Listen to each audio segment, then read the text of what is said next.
You walk into the grocery store for 5 things: milk, eggs, bread, coffee, and maybe chicken. You leave with 1 bag and somehow a $70 receipt. So you check the receipt. Nothing looks completely crazy. No luxury steak. No giant shopping spree. Just groceries. So why does your grocery bill keep going up? Is it just inflation? Or are there more things happening inside that grocery store than you realize? Because I followed the money, and the missing dollar isn't hiding in one product. It's hiding in 100 little changes. Clue number 1. Prices don't need to explode. Here's the first clue. Your grocery bill doesn't have to suddenly double. Imagine your usual basket costs $100. Then one item gets a little more expensive. Another goes up, a package gets smaller, a promotion disappears, and suddenly your same basket costs $105, then $108, then $112. Each increase feels manageable, but your grocery budget doesn't experience them one at a time. It experiences them all at once. That's why grocery inflation can feel worse than the individual price increases suggest. Clue number 2. Shrinkflation. Now here's where it gets sneaky. Sometimes the price doesn't go up. The product gets smaller. That's shrinkflation. Imagine your cereal used to contain 500 grams. Now the box contains 450. The price? Almost the same. Your brain sees same product, same shelf, similar price, but you're getting less. And this doesn't only happen with cereal. It can show up in snacks, household products, prepared foods, even restaurant portions. So when you feel like, I'm buying the same things, but they're not lasting as long, you might actually be noticing something real. Clue number 3.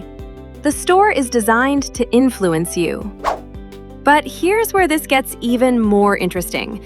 Your grocery bill isn't determined only by prices. It's also influenced by where things are placed and what you see first. You've probably noticed sale displays at the entrance, products placed at eye level, snacks near the checkout, and tempting items sitting beside products you actually came to buy. None of this means the store is doing something wrong. It's merchandising. Stores want to make shopping convenient, but they also want you to notice more products.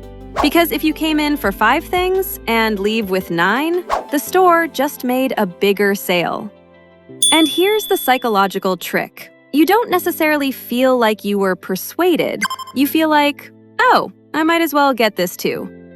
That's the missing dollar. Clue number 4. On sale doesn't always mean cheaper for you. Now let's talk about sales.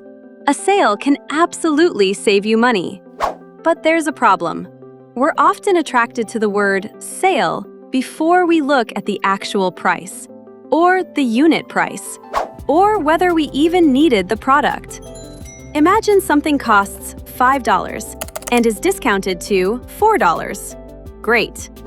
But if you only bought it because it was on sale, you didn't save $1. You spent $4. And if you bought 3, you spent $12. That's why one of the simplest grocery shopping habits is also one of the most powerful. Compare the unit price, not just the sticker price. So, where is the missing dollar? It's not necessarily one giant price increase. It's the combination of higher prices, smaller packages, promotions, impulse purchases, and dozens of tiny decisions that happen during one ordinary shopping trip. You don't need to be irresponsible with money for your grocery bill to increase. The environment itself is constantly asking, want this too? So, what can you actually do? Cherry found 3 simple habits. Number 1, shop with a list. Not because lists are exciting, but because they reduce decisions once you're inside the store. Number 2, compare unit prices. 2 packages can look similarly priced, while giving you very different amounts. And number 3, watch your little extras. That drink, that snack, that ready-made meal, that random item you weren't planning to buy. One doesn't feel expensive, but 10 of them can quietly become $30 or $40. And you don't have to eliminate every convenience, just notice where your money is going. So the next time you look at your grocery receipt and think, how did that cost so much? Don't just blame yourself. Look closer. Because the modern grocery bill isn't just about what things cost. It's about what you buy, how much you get, what you notice, and what you didn't plan to buy. And once you understand the system, you can start making the system work a little better for you. Because every grocery bill has a story, and somewhere inside it, there's a missing dollar.